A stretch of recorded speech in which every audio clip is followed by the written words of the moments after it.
Today you are going to hear from 5 of your peers. We're going to begin with 3 of those, and then Dr. Mike Hayes is going to come and do an announcement about the Charles W. Kahn Award winners. So let me introduce the first 3 at the beginning.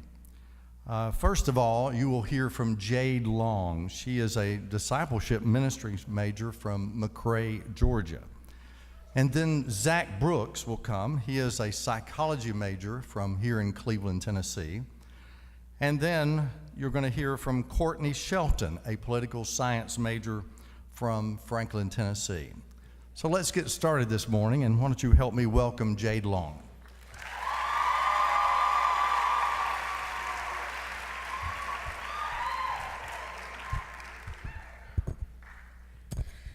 Oh no.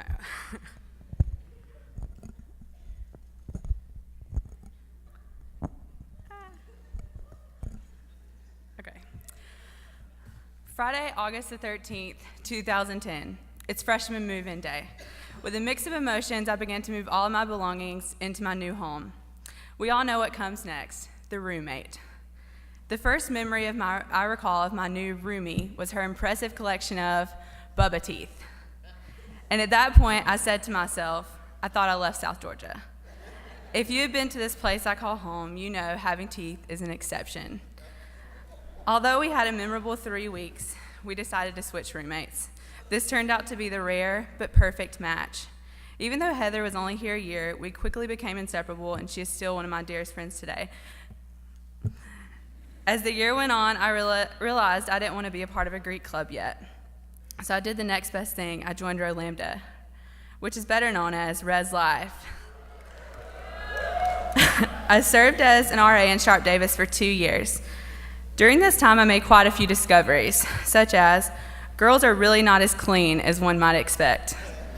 That awkward couple on the couch really needs you to tell them how awkward they are. And even though you're living on a hall of 40 girls, you're not living with your 40 best friends. My junior year, I decided to rush one of our esteemed social service clubs. After much consideration, I decided to rush Omega Alpha Phi. Really, it wasn't that hard considering my name is Jade. Between games, meetings, and a lot of fundraising, the year quickly passed by. That year ended a little differently than most, in that soon after finals, I got on a plane with 10 other students and traveled to South Africa. Regardless of my preconceived notions, there wasn't wild African animals waiting my arrival to carry me away into the sunset. It was quite the opposite, actually. A tall South African man named Jones greeted us with a contagious smile, and he was quite the driver. After a bumpy 45-minute ride, we arrived at Bethesda Children's Village and began our 3-week journey. In a blink of an eye, we were back to the States, and after completing my summer internship, my senior year began. This year has been such an adventure. From fun times at work in the student development office to finishing my final ministry classes, I've enjoyed every second. During the last few months, I've spent much time reflecting upon my Lee experience. Each time I consider my time here, I go back to one verse. Proverbs 16:9 says, "A man plans his way, but God establishes his steps." From the moment I decided to come to Lee, my planning began.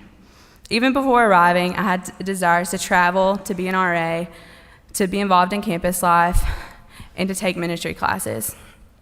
Although it may seem that these dreams were met, I would disagree. My plans didn't happen. But what did happen was God established my steps completely.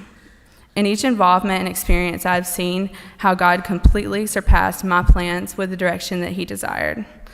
Through my roommate, Heather, I learned what it means to be a true friend.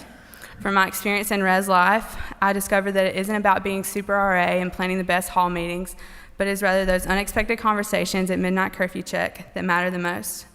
My time in Omega has shown me that community doesn't mean everything is perfect, but it gives us the opportunity to choose joy. The beautiful people of South Africa taught me that what it really means to say, "I am blessed," is far more about what Christ has given us and much less about what we can do individually. My classes have not only prepared me to successfully lead a 40-minute small group, but more importantly instilled in me a love for the church and a passion to lead people better than I found them. Through all of these experiences, I've learned that whether they appear to succeed or to fail, it is never about my plans. God establishes our steps and brings us to what we need. What I needed 4 years ago was not the perfect college, the perfect sorority, or the perfect professor. What I needed was a family, and that is why I'm graduating. Thank you.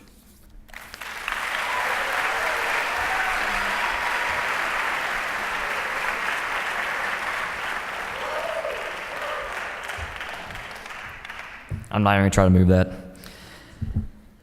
Today I want to talk to you about a word that came into my mind when I was writing my speech. That word's commitment. Growing up in church, we've all heard the Psalm 37:4 quoted 1,000 times. Delight yourself in the Lord, and he will give you the desires of your heart. But the very next verse, one that is not quoted too often, has become my life verse here at Lee. Verse 5 says, commit your way to the Lord, trust in him, and he will do it.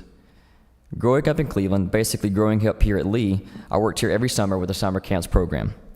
And since both of my parents have worked here, I really thought that I knew all that Lee had to offer until I committed myself to come here.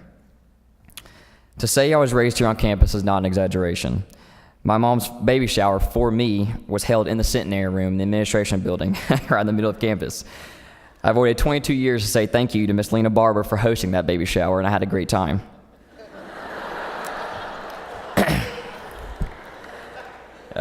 Every kid's dream is to go up to college and start your own life. And I was afraid I would miss out on the adventure by staying at home and coming to Lee. I was so wrong by that decision, and I'm glad that I came. Although my high school friends and I thought had Lee all figured out, we were far from achieving that goal. This place, these people, and this purpose changed my life when I committed to Lee. I won't dwell on it too much, but getting into Chi and meeting my Tapp brothers was a turning point in my college career. Induction. Wow, talk about a commitment. But that's a story for another time. If Chi taught me anything, it was definitely staying committed even during the hard times. Whenever you put 40 guys in a hot room on a Monday night, there's bound to be some kind of disagreement. 7 semesters is a long time for a lot of disagreement, but I made a commitment to those men and women and will take lessons I learned from each of them and use them for the rest of my life. One common denominator here at Lee is a very uncommon denominator among my friends at other four-year colleges. It's our professors. Here at Lee, our professors actually strive for you to succeed and do whatever they can to achieve that for you. They are truly committed to our success. My friends at other schools simply don't have that.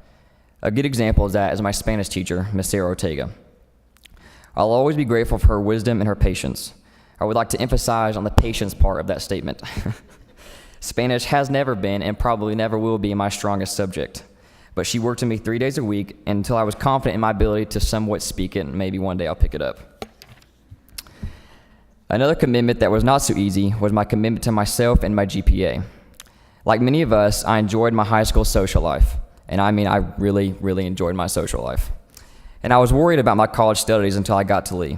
It was easy to see that almost immediately my professors were committed to me, and if I commit to them, I would succeed. And I'm glad that I made that decision and continued to do so. It seems strange to be standing up here in front of all of you when I really don't feel any different or special. I truly feel that I'm exactly the same as you, my fellow students. We all leave home in high school, some farther away from others, and we arrive on this campus alone and sometimes afraid. But we soon feel confident in our decision to come here. We feel confident that we committed ourselves to this place and to our future. And gradually, each of us will follow through with our commitment to Lee University. And now, Lee University, our alma mater, is committed to us forever. We will soon join in the ranks of former students, just like us, who are now Lee alumni. So in closing, thank you, Dr. Kahn, for the chance to speak in Senior Chapel. Thank you to my professors for your commitment to my classes and my degree. Thank you to my friends and family for your commitment to me and my life. And thank you, Lee University, for your commitment to my future, wherever that may be. Thanks.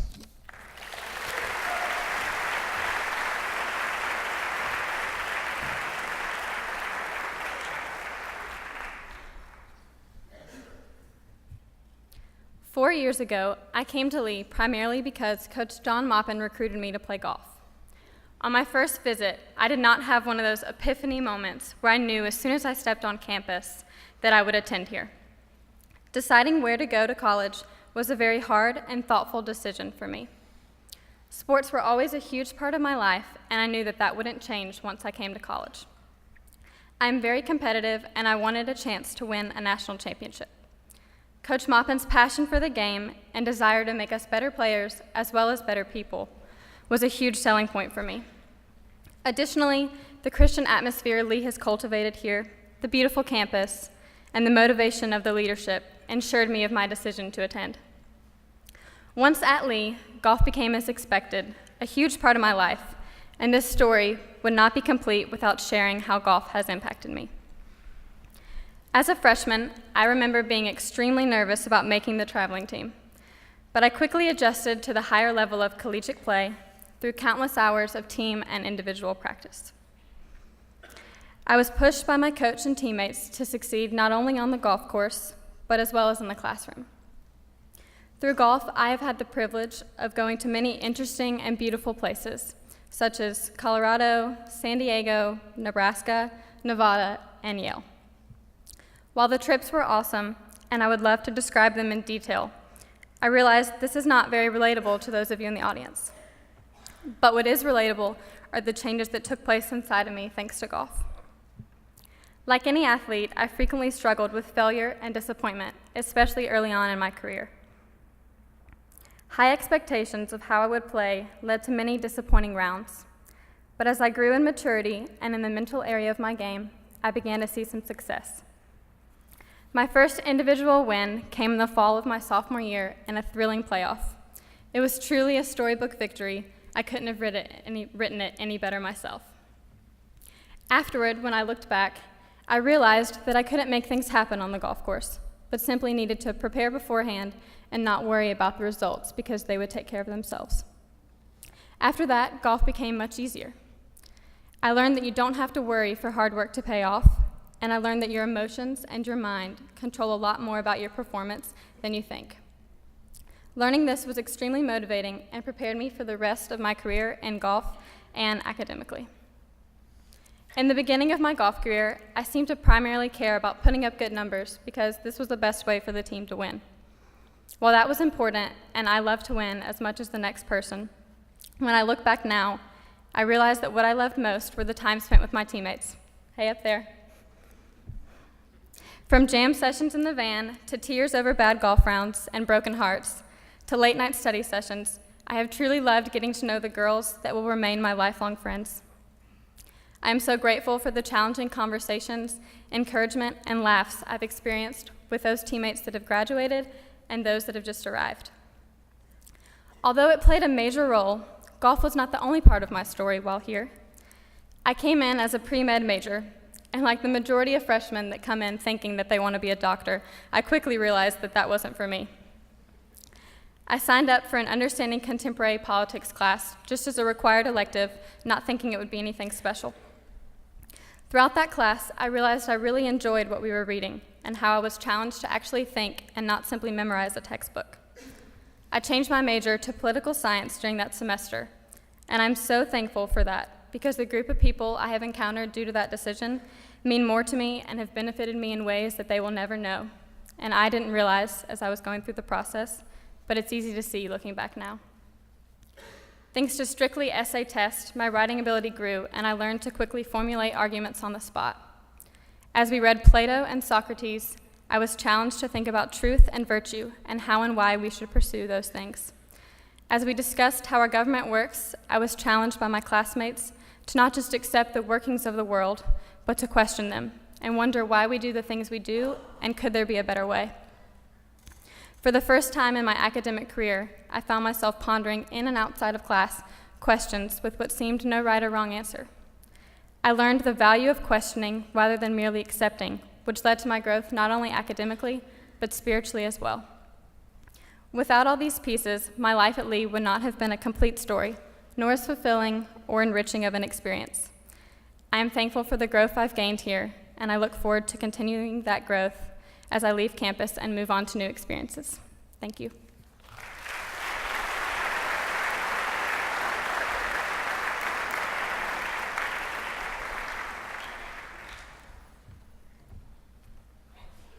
Thank you, Courtney and Zach and Jade. I appreciate your words and your reflections.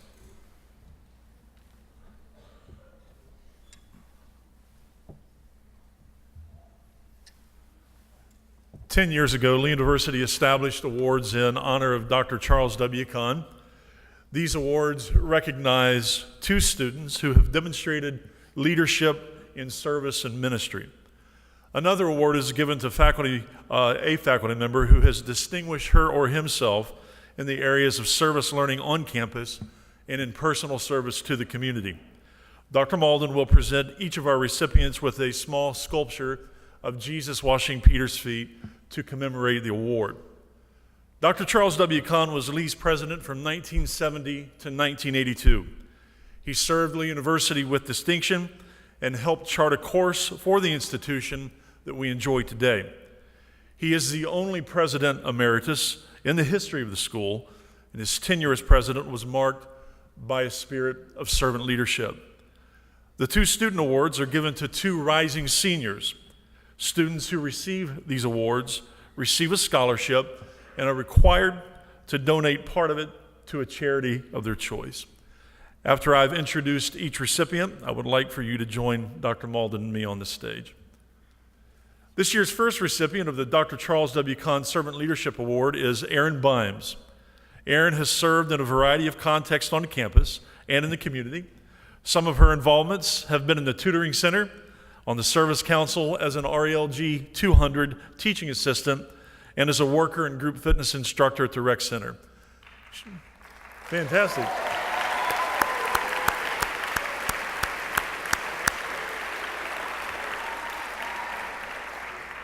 She also volunteers at her local church and at her church at home. The person nominating Erin said this about her: Erin demonstrates compassion for others by striving to serve in whatever capacity she finds herself in.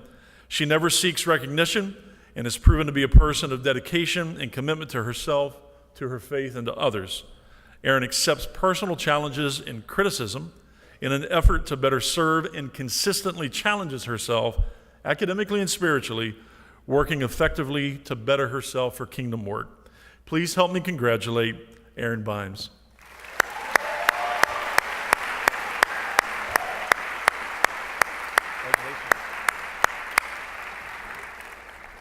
Our second recipient of the Dr. Charles W. Kahn Servant Leadership Award is Corey Vance. Sure, come on up, Corey. Corey has been an active member in the Student Leadership Council for 3 years, most recently serving as the committee leader for the Community Service Committee. He has assisted in the planning of 6 urban outreach experiences and numerous other service opportunities like Operation Christmas Child and Great Strides. He's also part of a group of students serving at the Cleveland Emergency Shelter, catch this, at 5:30 every Friday morning. Corey also served in the Leonard Center as a student worker for the statewide VISTA. He also received the Hicks Scholarship for his major. One of the people who nominated Corey was a fellow student. She wrote this about Corey: Corey possesses the most unselfish servant's heart that I have ever come into contact with. He always thinks of others before himself and is constantly looking for ways in which to help others. His work and dedication to serving the residents of the emergency shelter is amazing. He cares deeply about the people there, not just because they need help, but because they are people. His passion for helping them has become contagious. Let's congratulate Corey Vance.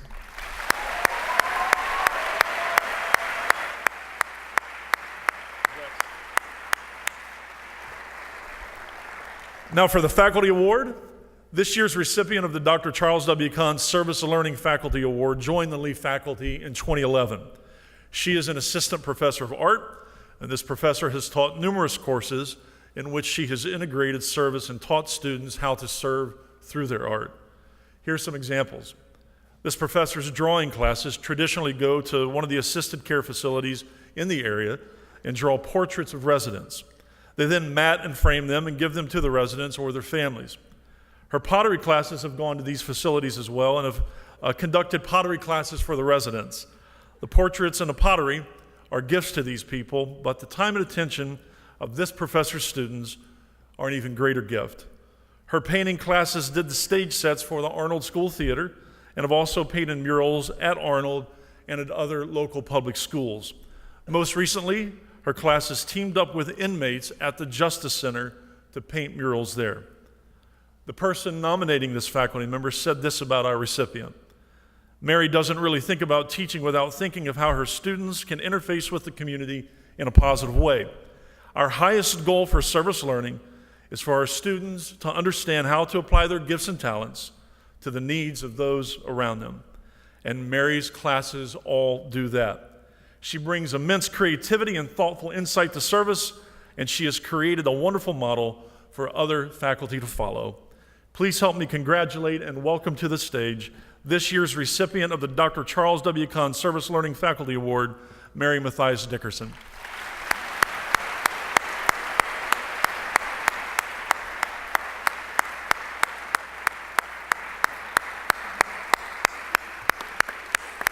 Fantastic. Congratulations, all three recipients. We're proud of you. Thanks for the work you do. Congratulations. We have two more speakers to hear from this morning, two more senior stories. First, coming right after I exit the stage is Erica Tipton. Erica is a music performance instrumental major, and she's from right here in Cleveland. Our final speaker will be Josh Swim. I'm glad we could book Josh to be with us today. But Josh is an English education major, and he is from Indianapolis, Indiana. Please help me welcome to the stage Erica Tipton.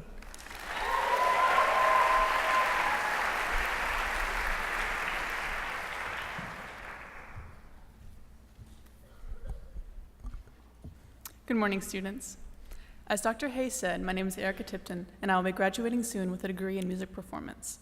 I would like to take a few minutes and tell you some things I've learned during my time at Lee.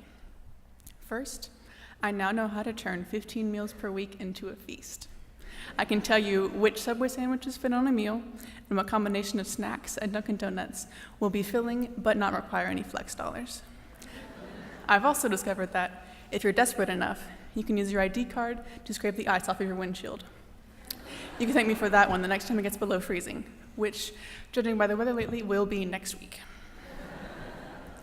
Each year of my time at Lee brought new lessons. As a freshman living in Cross Hall, I learned that everyone wants to make friends. Even though everyone in class and in your dorm is trying to look cool like they have it all together, nobody actually does. They're just waiting for somebody else to be brave and introduce themselves. Some of my very best friends are the people that I said hi to during my first few weeks of school, like the clarinetist who is now competing for Miss Tennessee, the flautist with whom I survived music theory, and the aspiring opera singer who was kind enough to sing on my junior recital. At the end of my sophomore year, I learned the importance of community. I got to go to France as my cross-cultural experience, but before the plane took off, I first had to pass my early music history course. For those of you who don't live in the music building, music history is one of the hardest classes required of a music major, and I don't know how well I would have fared without the help of my friends. We spent an evening in my basement, desperately trying to understand the different kinds of mass settings, and we were about to quit when someone suggested that we sing through the example. We did, and the final chord was so beautiful that we almost cried. And we all got that question right on the exam. As an independent, type A personality, having to rely on other people was more difficult than I would like to admit, but it really was instrumental to my success in the class. Our study group held its members accountable and motivated, and in the end, we all got to get on the plane and enjoy the great French cuisine. By the end of my junior year, I had begun to understand the benefits of being stretched. That year was full of unique challenges, including a number of high-level music courses, my second of 3 recitals, teaching beginning horn students, and even a special topics course on dystopian literature, which was way out of my comfort zone. Being the only non-English major in a literature class is only slightly intimidating. But I threw myself wholeheartedly into all of these new things. I wrote 3 of my best papers of my undergraduate career, discovered an appreciation of and fascination with atonal music, and found happiness in teaching 6th grade horn players about our shared instrument. These obstacles were daunting in the beginning, but they made me a better musician and a better person. And now, at the end of my senior year, I have learned what I think is the most important lesson: do what makes you happy. This past year has been my most diverse one yet, and it has been by far the most satisfying because that diversity includes so many things that make me happy. I volunteered at the ARC Animal Shelter downtown, coached a soccer team of 1st and 2nd grade boys, took lessons to learn the trombone and the cello, danced in Unity Dance Troupe, and my friends and I founded the Tempest Brass Quintet, which is my favorite thing in the world. I even completely changed my life plan 3 months before graduation, when I realized that a career as an orchestral musician was not actually what I wanted to do. It was incredibly freeing to realize that I'm allowed to change my mind and change my course in life. I'm allowed to pursue my new goal of teaching at the collegiate level, and I'm allowed to change course again if I find something that I love more.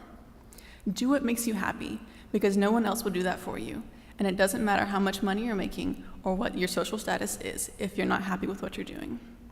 So, while I can tell you the difference between Conn Center Chapel and Dixon Center Chapel, which lecture halls are in which buildings, which practice rooms are the best, and how to avoid the freshman 15, those aren't the things that really matter as I leave Lee University. The most important things I've learned in my 4 years are that we all need a friend and a supportive community. We all need to be stretched to grow into the person we should become, and we all need to pursue our own happiness, because that's the only way we will find satisfaction. Thank you.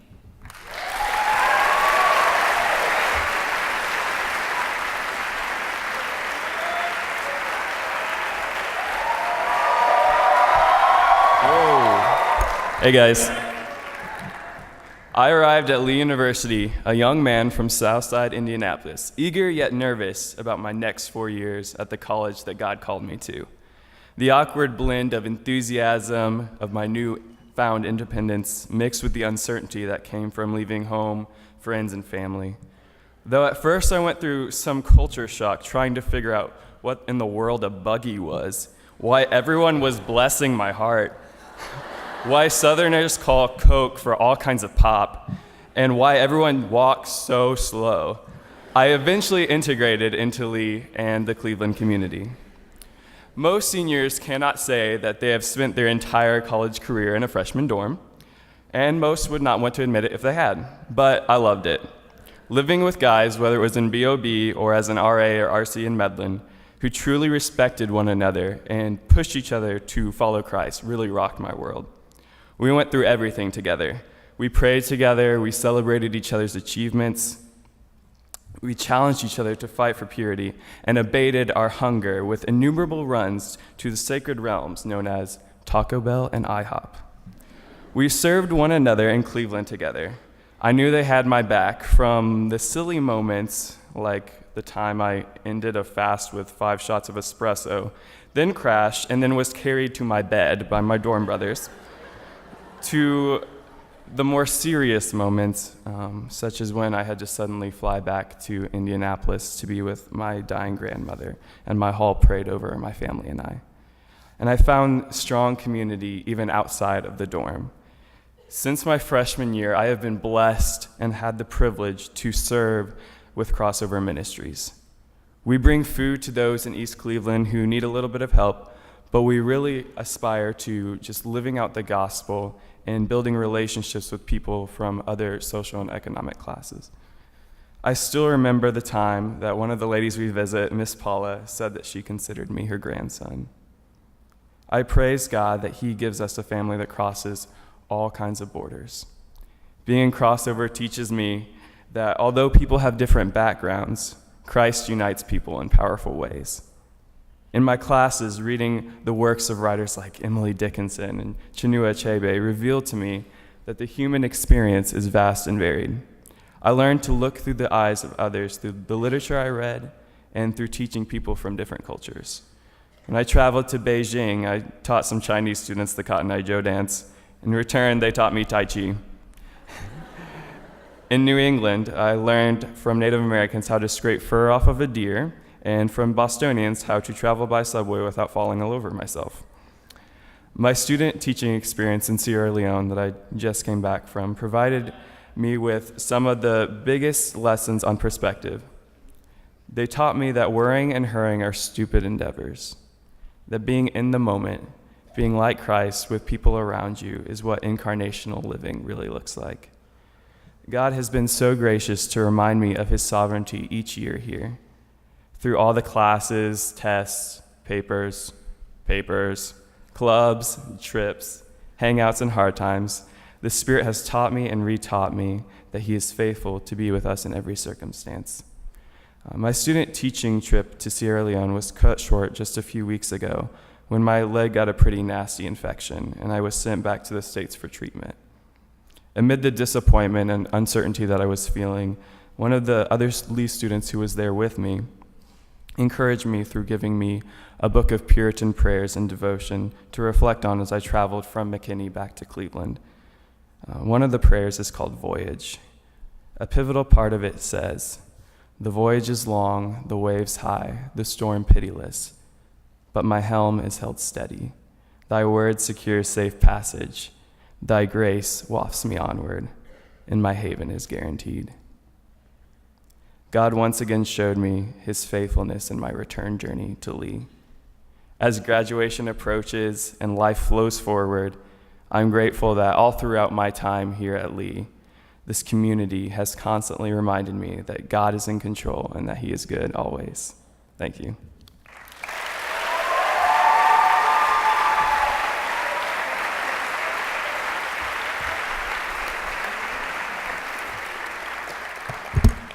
Thank you, Josh. Bless your heart. And bless all of your hearts. Thanks so much, guys, for these very enjoyable reflections on your time at Lee. Let me make a couple of announcements before we do this last college benediction of this school year. First, midnight breakfast is tonight, not at midnight, but at 11 p.m. in the dining hall. Everybody's welcome. Free food as you begin to prepare for finals.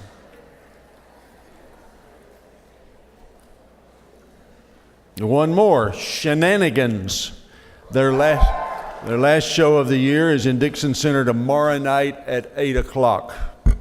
And finally, here's an announcement that I hope a lot of you will be interested in. That new communications building that's been going up we're going to have a walkthrough for students who can just take a look at the building and see it's getting nearer completion than you might think.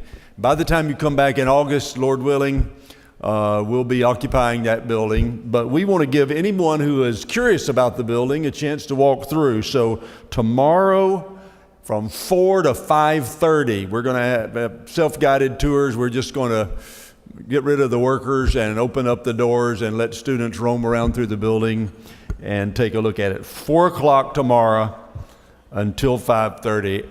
I'll be there. The communications faculty will be there. Come take a look at this building. It's really pretty special. All right, guys. Good luck on your finals. God bless. Let's stand for the college benediction.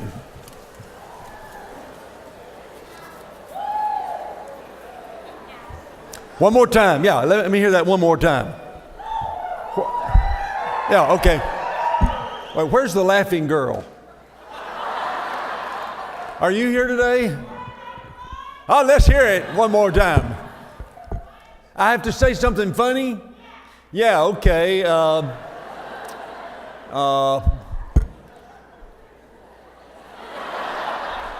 It's hard to be funny at such a serious time, but could you just give me a courtesy laugh?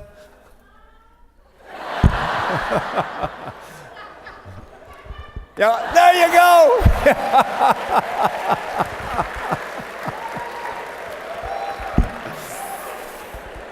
Bless your heart.